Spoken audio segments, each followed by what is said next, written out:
Okay, so here is the new floor again. Yesterday I put 6 layers of floor finish polish on the floor. We can still see some scuff marks even with the polish. But the floor looks nice and shiny.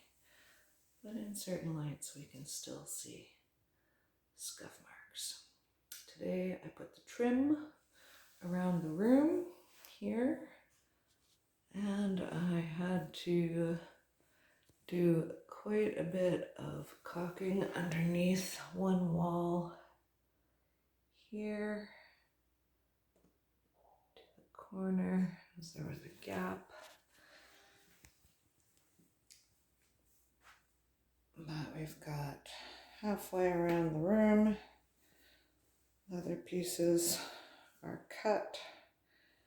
Closet remains to be done, but the pieces are painted and ready.